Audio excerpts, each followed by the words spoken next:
Hey, good evening. Thanks for tuning in. I'm Gadi Schwartz coming to you from Los Angeles, and here are the stories we're watching tonight, starting with the deadly shooting of a pregnant woman in Ohio. 7 service. Out of the car. 7, back in service, 1828. Get out of the car. Then get out. No, then get out. Get out of the car. Get out of the car. Get out of the car. Now, the family is asking for criminal charges for the officers involved, calling the shooting a gross misuse of power.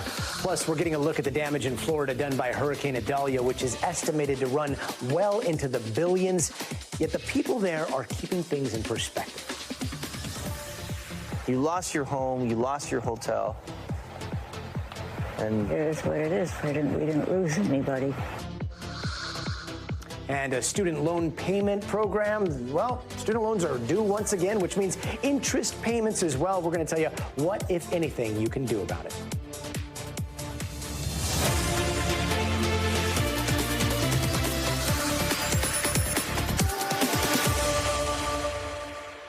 And out of Ohio today, new body cam footage shows police shooting and killing a pregnant black woman in her car. Now, the video was released today, but it happened last week as officers approach 21-year-old Takaya Young, who's inside of her car. She was suspected of shoplifting. The officers told her in no uncertain terms to get out of the car. She refused, then started to slowly pull away, heading towards one of the officers, at which point an officer fired through her windshield. Now, we've edited out profanity and blurred Young's face. And a warning, the video we're about to play is disturbing. Out of the car.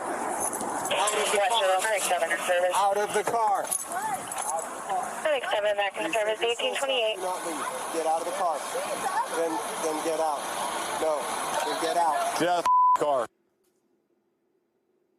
And that's when the shooting happens. Young's family saw the video before it's released. The officers reportedly called for emergency aid after that shooting, and NBC News correspondent Mara Barrett has more. As we're seeing the body cam video for the first time after this incident happened just about a week ago, it really depicts the hectic nature that devolved from a reporting of a potential shoplifting incident that led to this young woman's death. I want to show you the video from the perspective of the two officers to see exactly how everything unfolded. It started with police already in a parking lot of the Kroger grocery store, helping another customer unlock their vehicle, but then an employee pointed out 21-year-old Takaya Young as one of the suspects that they thought had been shoplifting from the store. I'm going to let you watch what played out from there.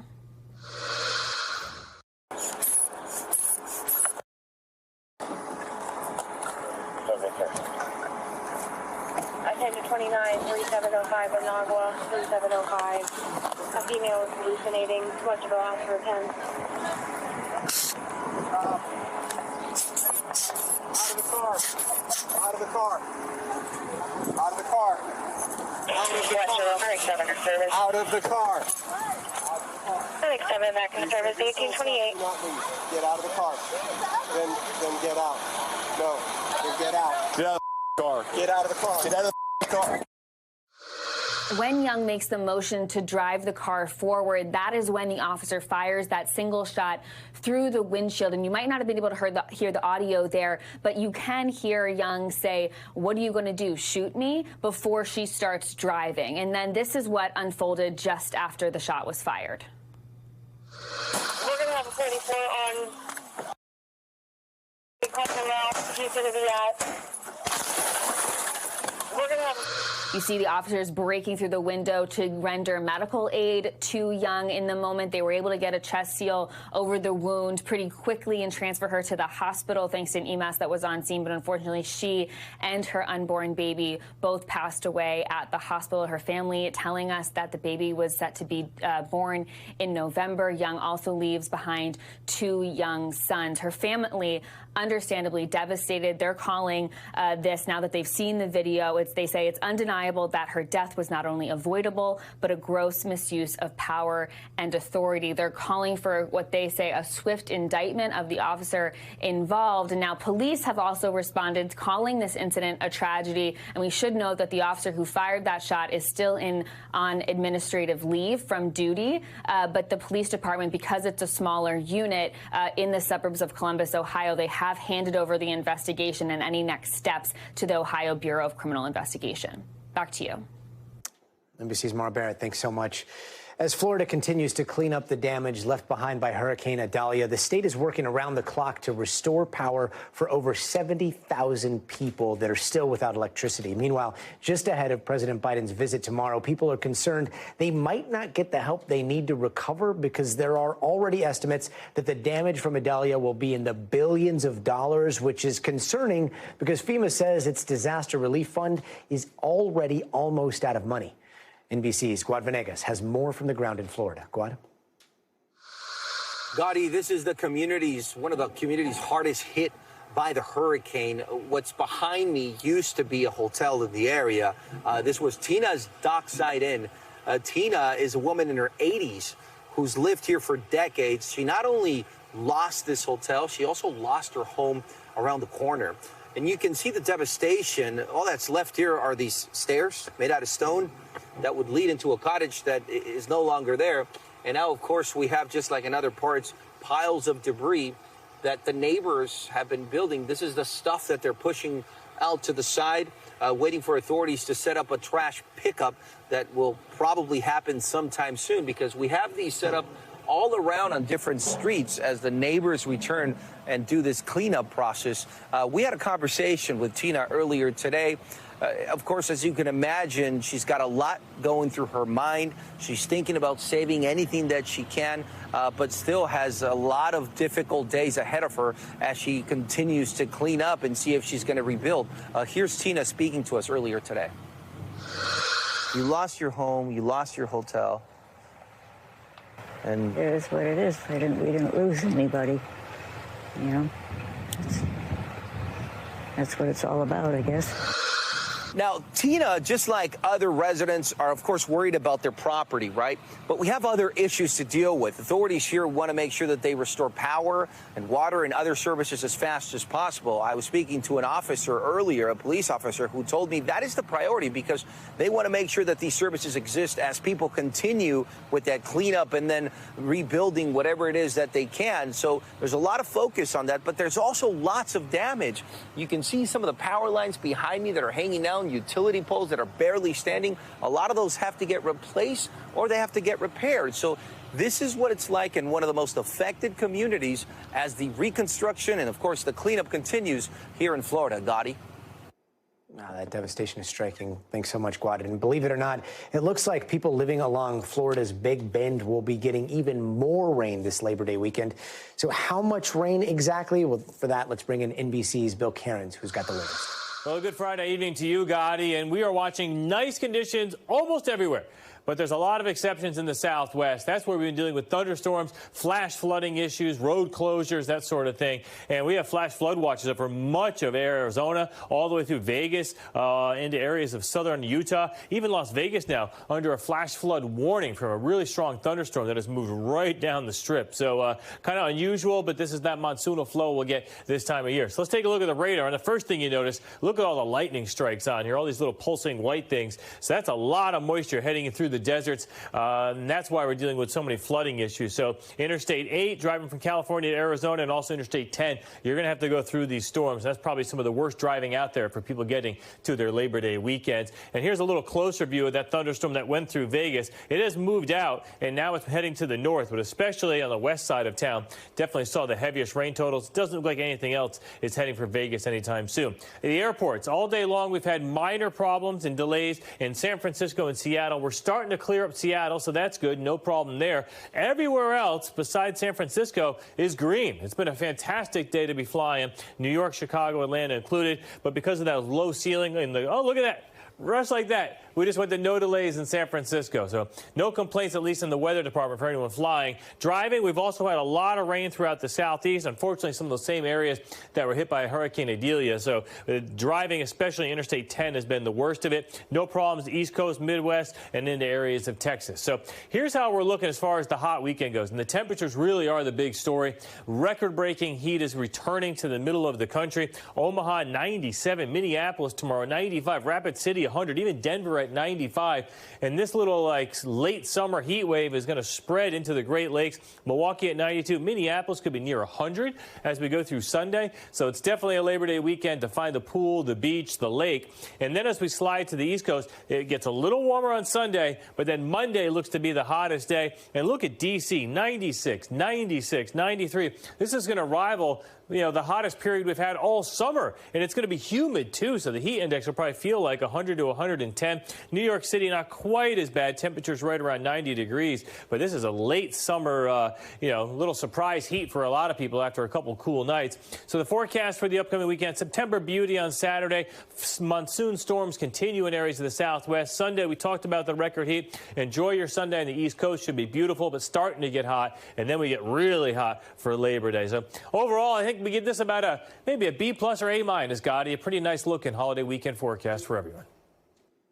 Bill Cairns, thanks so much. And today, all across the islands of Hawaii, Hawaiians gathered for vigils to remember the victims of those devastating fires. Now, organizers say these memorials were to help in the emotional and spiritual healing of everyone affected. And it has been 3 weeks since those fires. Hawaiian Governor Josh Green says 99% of the search of the burn area has been done. And right now, the death toll still stands at 115, but it is expected to go up. Meanwhile, the state is still addressing concerns about the emergency response, with the new chief of the Maui Emergency Management Agency now saying that sirens will be used for all emergencies in the state. NBC News correspondent Sam Brock has more from Lahaina. On shores across the Hawaiian Islands, a day of prayer. A sacred ritual symbolizing the spirit of healing. Bless this special place. The community is mourning 115 confirmed deaths from last month's wildfires. The list of the unaccounted for once topping 1,000 names.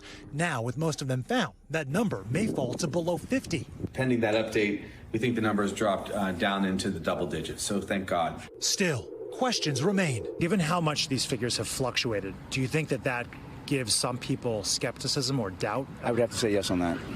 There was 1,000 missing, and going down just to 100 is like, what, 10%? That doesn't sound realistic. Public officials are still facing questions for their response. Maui's mayor earlier this week admitted he didn't know who was in charge. The severe gravity of the impact was not clear in the initial hours. I and key members of my staff remained at the EOC, some until the next morning. With news of the fatalities not learned until the next day, the mayor growing emotional. I want to assure you that we all champion our community's interests. The former emergency director, who since resigned, was attending a conference in Oahu but maintained a command structure in Maui. For residents enraged that Maui's siren system was never activated, the interim emergency director says that's a mistake that will never happen again. We have never turned on a siren for a wildfire event, but that is process and procedures that are being changed as we speak. In Lahaina today, the beacon of hope, the famed banyan tree, is sprouting new roots. To me, it's a symbol of hope. Taking all this tender, loving care and coming back stronger. Sam Brock, NBC News, West Maui. Hope that we can all cling to. NBC's Sam Brock, thanks so much. And still to come, the pause is over. After years of putting off student loan payments, interest on that money kicks in today. But a lot of borrowers don't even know if they can afford to pay. Take a listen. At this moment, I'm not sure if I'm going to be able to make those payments. I'm even considering maybe going back to school to stop the payments and going in a different direction, because right now I'm just not sure how I'm going to flex that within my budget.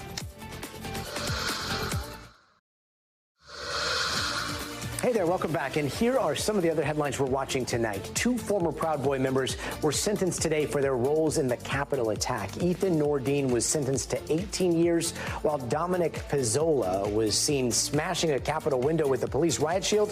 He was sentenced to 10 years.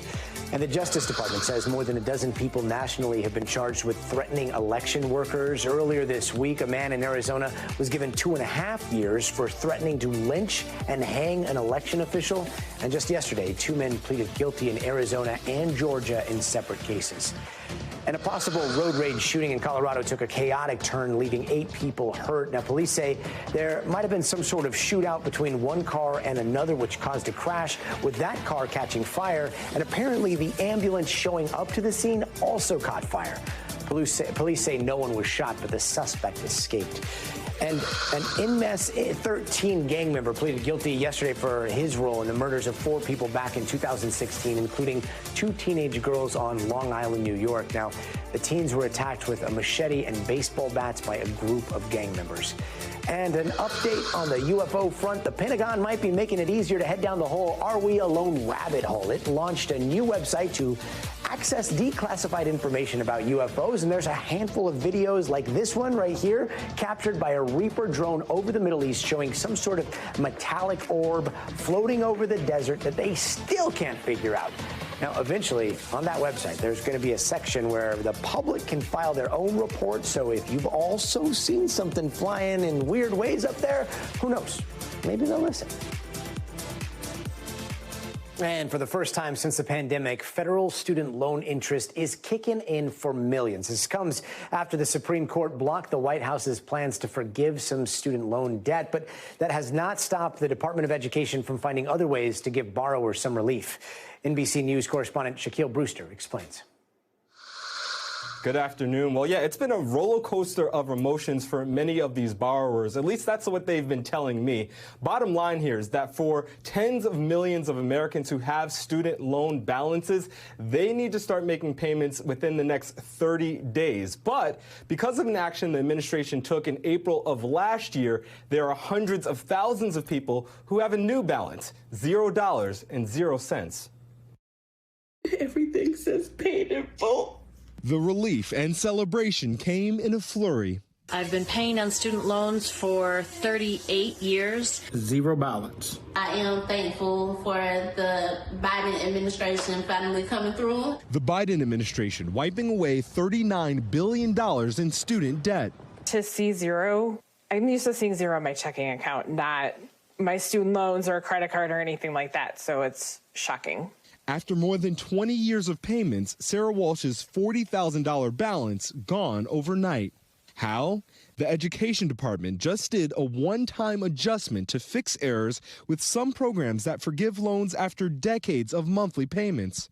Borrowers got credit for late or partial payments and for the time servicers put their loans in an extended pause or forbearance. These borrowers should have been in an income-free payment plan. If the system had worked, these borrowers would have had their loans canceled a long time ago. While this isn't the widespread cancellation that the Supreme Court blocked in June, the administration says this relief will impact more than 800,000 borrowers. What does this forgiveness mean to you? I'm not so pressured to pay my bills that I have. I can start budgeting a way to get a car. Since I've never owned a car in my entire life. With college debt now nearing $1.8 trillion nationwide, the president is celebrating the change and previewing additional action. I promise to fix the problems of the existing student loan program that hurt borrowers for much too long. And I'm proud we're keeping that promise. We think it's unlawful, illegal, and ultimately unconstitutional. But 2 conservative groups are launching another legal fight, asking federal courts to block future forgiveness. This is not just some sort of administrative fix. What they're doing is just trying to maximize cancellation of loans as much as possible and using this so-called adjustment as a pretext for doing so. But as it stands, cancellation that many thought was a dream is now a reality. I kept logging in to make sure that it said zero. And it still says zero. It still says zero, and the smile hasn't left my face. And for those borrowers who are not smiling because they have their payments due, the Biden administration is touting a new program that they just launched last month. It's called the SAVE program. It cuts the minimum payment required from 10% to 5% of discretionary income. They say that for many people, that will make their payments $0 a month. They also have some reforms to interest, making sure that interest doesn't accumulate as folks are making those payments. If you want to learn more or apply for that program, you can go to studentaid.gov/save. Back to you. Shaquille Brewster, thanks so much. And today, some good news and some bad news on the U.S. economy. More jobs were created in July than were expected, but more people were also out of a job at the same time. So what does that mean for all of us? Well, NBC News and Business and Data reporter Brian Chung is at the big board to break all this down. Brian, take it away. Hey there. Well, yeah, we got some fresh information this morning in the form of the jobs report. It tells us the state of hiring and the labor market in this economy. And I'll walk you through the numbers with a little bit of context. So 187,000, that's how many jobs were added in the month of August, according to the government. This was above the 170,000 jobs that were estimated by Wall Street economists to have been added in the month, and is also a faster pace than the 157,000 jobs that we saw added in the month of July. But what caught a lot of attention in this report was the unemployment rate ticking up to 3.8%. That was a bit of a jump from the 3.5% that we saw in the month of July. But economists say one reason for why that number went up is because of the fact that there might be more people in this economy looking for jobs, even if they're not currently in one right now, which is a reason why some people are saying, don't freak out that that number went up. It's still below 4%, but it is interesting to see, and we'll have to watch the threads in the months to come. Now, if we unpack this report and say, okay, well, where did we see the jobs gain in August? Take a look at these sectors. Leisure and hospitality, we're thinking bars and restaurants adding 40,000 in the month. We also saw jobs at the mall adding over 6,000 jobs. And then check this out, healthcare adding almost 71,000 jobs in the month. All of this was enough to offset the about 17,000 jobs that we saw lost in the motion picture industry because of the Hollywood strikes, in addition to some losses in the trucking industry because of the bankruptcy of the big company Yellow. So these are things that were kind of one-offs in this report, although we'll have to see if the Hollywood strikes last much longer. Now, one last point I want to bring up here before I run out of breath is average hourly earnings. This is what the Federal Reserve is watching as they continue to raise interest rates. They're the reason why your mortgages and your car payment loans and all the such are so high. But 4.3%, that's how much more people are getting paid in August of this year compared to August of last year. A bit of a slowdown from the 4.4% we saw in the July to July period. But the Fed is likely looking at this number and saying, hey, it's not 0 and it's not 10%, where employers might be passing on those costs to consumers in the form of higher inflation. So maybe one way you could describe this dynamic right here is a bit of a Goldilocks situation. With that, I'll send it back to you. NBC's Brian Chung, thanks so much. And coming up, a manhunt is underway in Pennsylvania for a convicted murderer who escaped prison, and classes were even canceled at a college nearby. But first, we want to show you this. See this mascot showing up in a classroom? Well, he's not just any mascot. He was there for a very special reason. He was a dad who's been deployed for over a year, surprising his son in an epic way. Sergeant Perry Chronister, thank you so much for your service and for your fatherhood.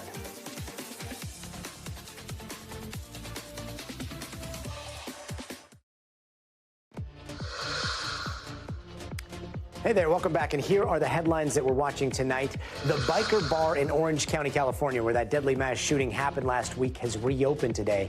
Now, 3 people were killed and 6 others were hurt when a retired police sergeant opened fire inside and outside the bar. The general manager of the place says it's time to bring the family back together. And today, the Atlantic Coast Conference. You know, the one on the Atlantic coast? Well, they voted to add Stanford, California, and SMU to their league next year, even though they are nowhere near the eastern seaboard. The schools are going to compete in all sports, not just football. And workers at LAX voted overwhelmingly to authorize a strike yesterday, meaning that they could hit the picket lines as early as this holiday weekend. Now, workers say they want higher pay to keep pace with the high cost of living in and out of Los Angeles. And today, classes were canceled at Westchester University because a convicted murderer is still on the loose in that area. A statewide manhunt is underway in Pennsylvania for Danilo Kavikalite. He was recently convicted of first-degree murder for stabbing his girlfriend to death in front of their 2 young kids. When asked if people should go ahead with their Labor Day plans, this is what police said. This person is dangerous. He has killed someone. He is alleged to have killed another person. So people need to take every precaution possible. Lock your doors, keep your eyes on your kids, and keep your eyes on your neighbors and your friends. I don't know what to suggest regarding neighborhood activities or barbecues for the weekend, but everyone needs to be on high alert. And NBC's Steve Romo has more. Yeah, hey, Gadi, authorities are really just hitting how dangerous they believe Danilo Cavalcante, this 34-year-old, actually is. And we got an update from authorities late today. They say they believe he's still in that immediate area around the Chester County Jail just outside of Philadelphia. They are using drones, they're using search dogs, they're using helicopters to try to find him in that area. They believe he could be hiding on someone's property. So they've alerted people specifically in this 6-mile area immediately around that facility, telling people he could be hiding in creeks, he could be hiding in overgrown brush, to keep their eyes out. And if they do see him, they're being warned not to engage him and instead just to call 911. Now, he's described as 5 foot tall, weighing about 120 pounds. He's a Brazilian national. He speaks Portuguese and Spanish, and he was just convicted days ago of a brutal murder that happened back in 2021. His girlfriend stabbed to death in front of her 2 children, ages 4 and 7 years old.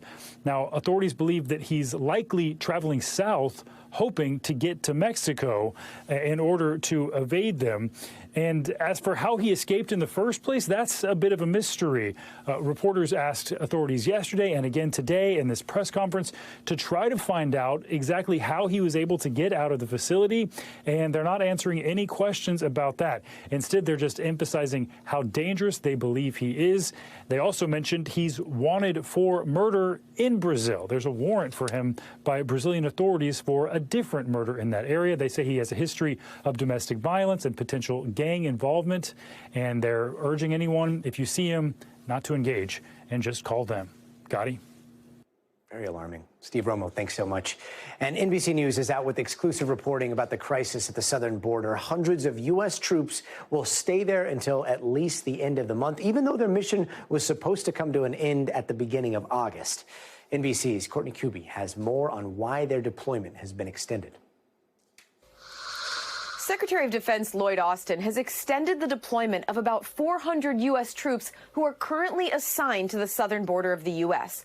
Now, back in May, the Department of Homeland Security asked the Pentagon to send these soldiers forward to support the Department of Homeland Security and CBP as they were concerned about a possible surge of migrants crossing into the U.S. Secretary Austin at that time sent 1,500 U.S. troops to the border on what was then expected to be a 90-day deployment.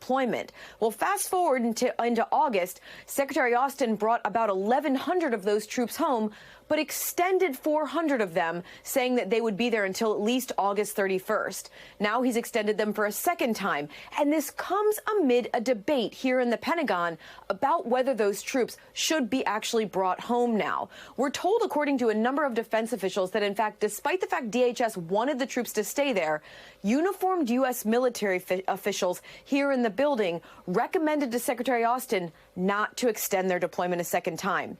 At this point, they'll be there until at least September 30th, but U.S. defense officials tell us that, in fact, they could be extended again if the need is there. Gadi? NBC's Courtney Kuby, thanks so much. And it has been a few months since the search for the missing Titan submersible and its 5 crew members drew worldwide attention. And tonight we are hearing for the first time from the specialized underwater team that rushed in to find them and their utter disappointment when they found debris instead of survivors. Here's NBC's Tom Costello with more.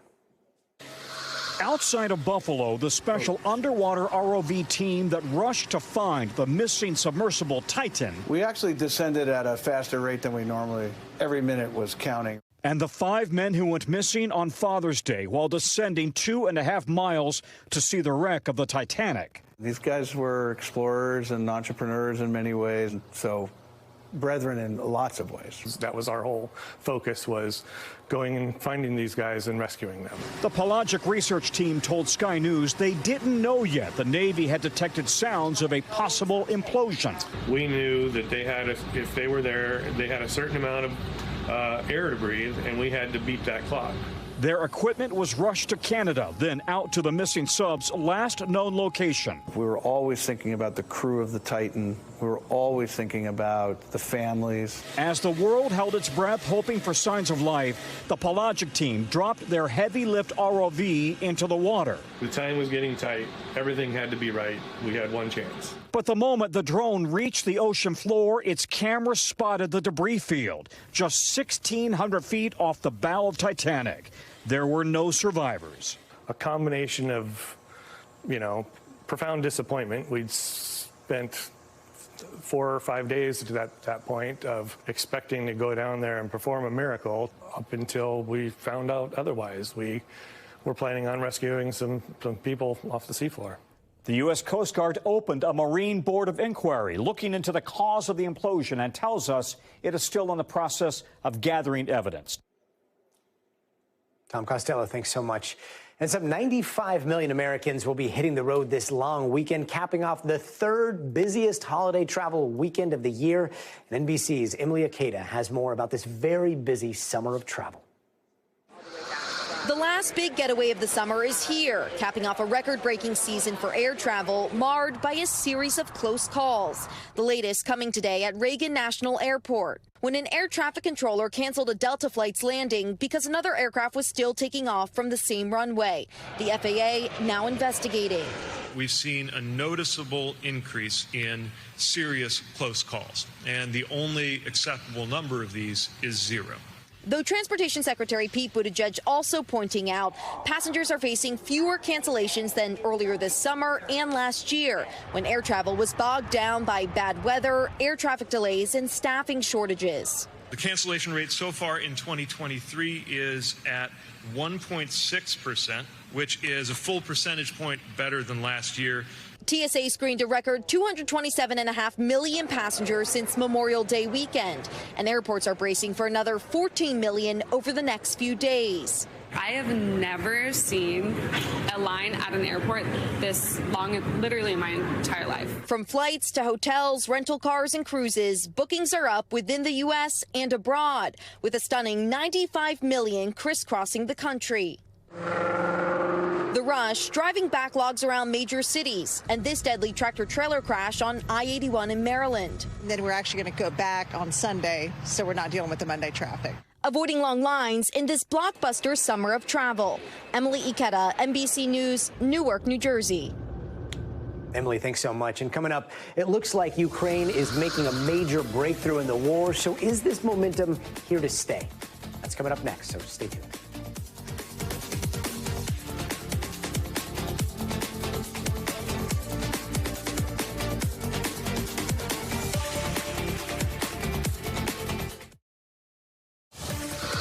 Hey, welcome back. And here's a check of the headlines around the world in 80 seconds. In Sweden, the Nobel Foundation has sent invitations to Russia, Belarus, and Iran this year. Now, this is a reversal from last year's policy, which left the 3 countries out because of the war in Ukraine and tensions in Iran. The executive director of the foundation said he hopes this will counter a global trend in which dialogue between opposing views is being stifled. And a typhoon has brought much of southeast China to a near standstill. Flights have been canceled, classes have been canceled, and many workers and students were forced to stay at home. Now, the storm is also battering Hong Kong, where even stock market trading was suspended. And September usually means back to school, and that is no different in Russia. But this year, high school students got new textbooks that try to justify the war in Ukraine. It describes Ukraine as an ultra-nationalist state where opposition is forbidden. It also says that the U.S. is the main beneficiary of the Ukrainian conflict. And Canada has issued an updated travel advisory for its LGBTQ community, warning them if they're traveling to the United States, then they might be affected by an increasing number of laws targeting them. It also said for them to check relevant state and local laws before planning any trip. And Ukraine continues with its counteroffensive against Russia. And according to the Ukrainian military, Kyiv's forces have begun to make gains. This week, they've boasted about recapturing a Russian-controlled village. But how much of this will make a dent in Russia's full-scale invasion? NBC's Matt Bradley reports from London. Yeah, Gadi, well, some people are calling this a breakthrough. Some people are saying this is just kind of a modest gain on a vast Russian front line in southern Ukraine. It's kind of hard to figure it out because, of course, we're not on the battlefield ourselves. But the fact of the matter is this is a victory, however mild or modest it might seem. And we're hearing from U.S. officials saying that this really isn't so much of a significant breakthrough, but it is symbolic. Now, why is it symbolic? Because it looks as though Ukrainian forces, according to them, have managed to break through the first line of a formidable defensive system that the Russians have set up over the past several months, ever since they've been solidifying their territory in southern and eastern Ukraine. Now, what we saw last year was the Ukrainians making huge gains across vast swaths of territory, pushing back the Russians, putting them on the run in places like Kharkiv in the northeast and Kherson in the south, forcing the Russians to retreat for miles and miles and making huge strides. That's not what we're seeing here. This looks as though the Ukrainians have managed to breach the first of three lines of defense. So this means that they've gotten through essentially minefields that were set up by the Russians. What they have left are two other lines of defense. They're going to be looking to get across some anti-tank areas that have been set up by the Russians to block Ukrainian tanks from bursting through. The third line, probably the most vicious of all, is going to be trenches with actual Russian regular soldiers manning them. So this battle, this effort, is not yet done, but it shows, again, this is symbolic, that the Ukrainians can breach these lines that have been set up for months and months, and that they can be successful. And this is after they've been weathering months and months of criticism from their Western benefactors in Washington and London, wondering what the Ukrainians are doing with the huge amount of materiel, very sophisticated and expensive weapons that the West have been given to the Ukrainians. Now, this counteroffensive that the Ukrainians are in the midst of, it's been going on for weeks, if not months. It hasn't been so effective so far. So this looks like vindication, and it's coming just in time as we're starting to hear some more mild complaining noises from Washington and London about whether or not the Ukrainians can really pick up the pace and push back the Russians. Gadi? Matt Bradley, thanks so much. And Pope Francis arrived in Mongolia today. The Catholic leader is the first pope to visit the East Asian country, which is predominantly Buddhist. He's there to visit a small flock of Catholics, and it comes at a time of some tension between the Vatican and the two countries. Mongolia is landlocked between Russia and China. And NBC foreign correspondent Claudia Lavagna has more. Mongolia is home to one of the smallest Catholic communities in the world. Less than 1,500 people here are Catholic, but this has not stopped the Pope from traveling halfway across the world to show them his support. But of course, there is a lot more to this visit than religion. His trip to Mongolia is also of great geopolitical significance. This country is landlocked between Russia and China, and this will give the Pope an opportunity for a diplomatic outreach to both countries at the same time. Now, this will be the closest the Pope has ever been to China, and he has started his charm offensive towards Beijing even before he landed here. On his way to Mongolia on Friday, the Pope flew over Chinese airspace, giving him a rare opportunity to send a telegram to President Xi Jinping, assuring him of his prayers for the well-being of the nation and invoking unity and peace. As per Russia, well, the Pope appears to have used carrot-and-stick diplomatic tactics, especially since the war in Ukraine broke out. He has been one of the war's most outspoken critics, but sometimes he has appeared to avoid taking sides. Only last week, he angered Ukraine's government and church when he told young Russians they should be proud to be the heirs to the great Russian empire of saints, kings, and czars like Peter the Great, a ruler Vladimir Putin compared himself to and held up as an example to justify the war in Ukraine. Now, the Vatican later clarified the Pope did not mean to glorify Russia's imperialistic logic, but only the Pope himself can offer a definitive clarification. And what better place to do that than a country that borders with Russia, like Mongolia? Now, because of the long overnight flight here on Friday, the Pope had no official engagements today. But from Saturday, all ears will be on what he says in this part of the world. Claudio, thank you so much. And before we go, it is time for the future of everything. It's a crazy big travel weekend, and there are some big changes to some TSA checkpoints. Agents could know who you are just by your face. Jake Ward is going to explain the game-changing tech and the concerns that come with it when we come back.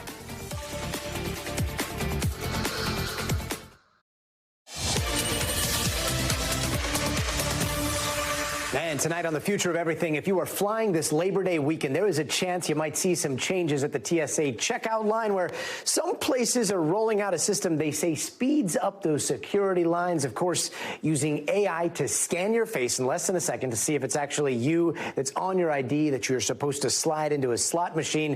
And if you're like, hey, faster lines, fine, whatever. Well, I'm not going to argue with you, but one senator has questions about what it means for the future of privacy.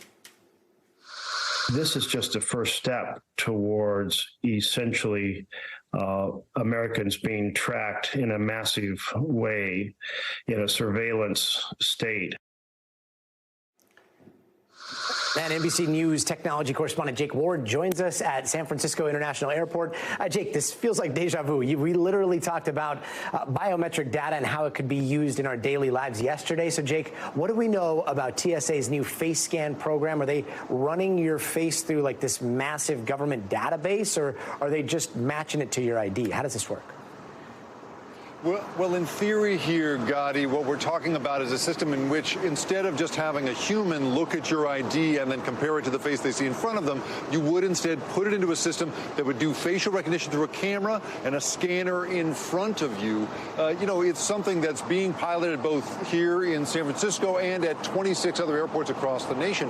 But Senator Jeff Merkley, who you played a little bit of sound from there, he had the experience of going through it several times over the course of several trips in and out of Washington, and he said he tried to step out of doing so and got pushback from TSA agents. It's supposed to be a voluntary system, but he said it very much felt mandatory, so he had this reminder for all of us traveling this Labor Day weekend. If you're directed before a camera, you have the option to not participate. So exercise that option. Say, no, I'd rather just hand you the card. They will just say, and they'll just look at you like you're crazy and say, no, just step in front of the camera. And you say, no, I prefer not to. Here's my driver's license. Just know you have that power. Now, TSA agrees with the senator, says it is entirely voluntary, and that if you get any trouble this weekend, Gadi, you can ask for a supervisor, and they should be able to get you through the old way.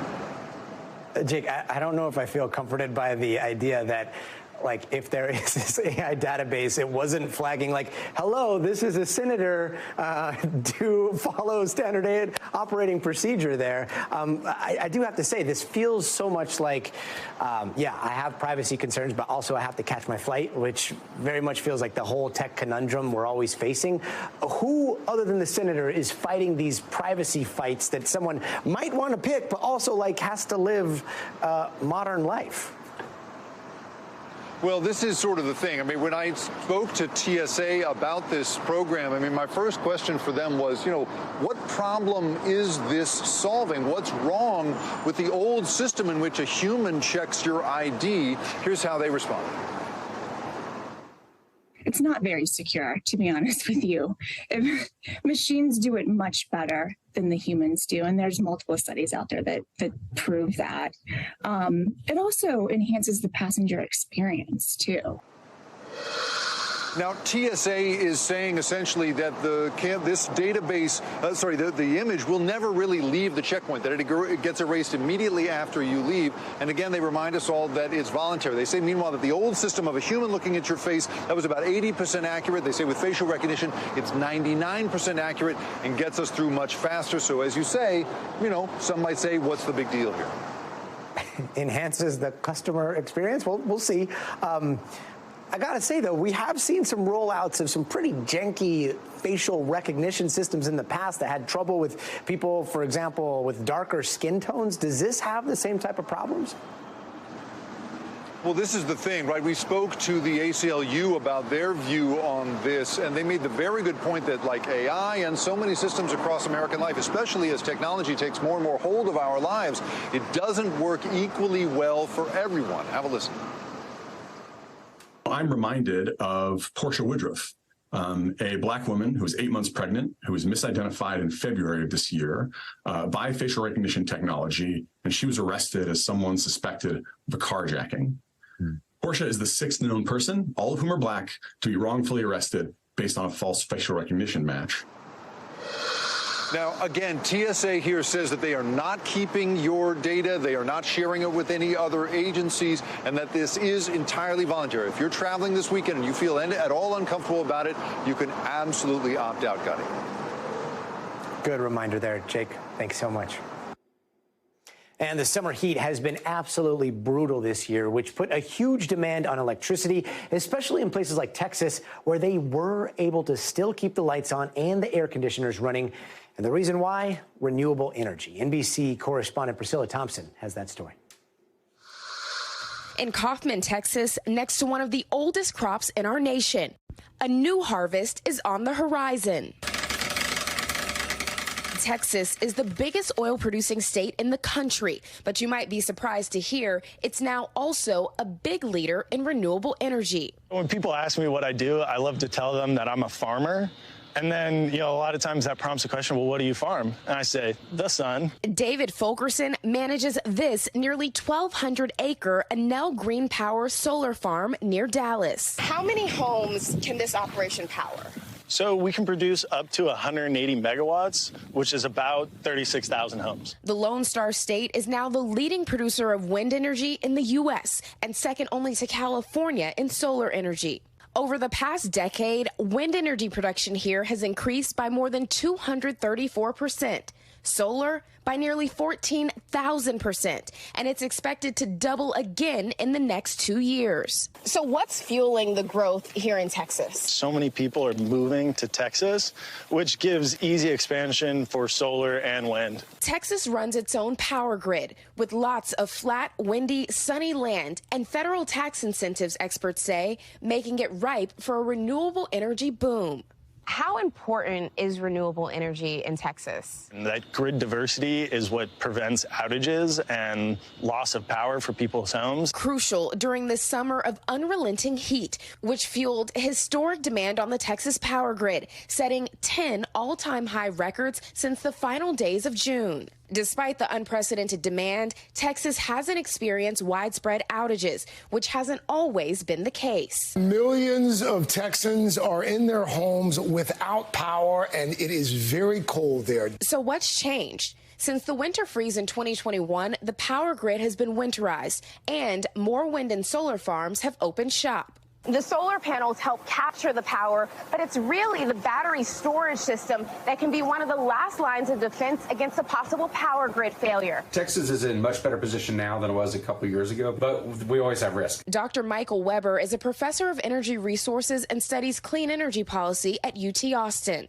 He says that the incredible growth in renewables in Texas comes despite some serious political headwinds. I've always been very pro oil and gas. Texas is going to protect the oil and gas industry. While most states and regions and countries are trying to move away from fossil fuels, Texas is actively subsidizing natural gas. Even so, about 35% of the state's electricity now comes from wind and solar. Is the idea that one day 100% of our energy would come from wind and solar alone? Not necessarily. What can happen is solar and wind can still grow, but ultimately you want a diverse grid system where you have wind, solar, battery storage, and other traditional methods. Ushering in the dawn of a new day across Texas's energy landscape. Priscilla Thompson, NBC News, Kaufman, Texas. Farming the sun. Love that. And no one does things bigger than Texas. NBC's Priscilla Thompson, thank you so much. Fascinating report. Well, that does it for us tonight. I'm Gadi Schwartz. We hope you all have a great Labor Day weekend. Stay safe. Feel free to unplug. And we'll see you right here next week. But until then, stay tuned now.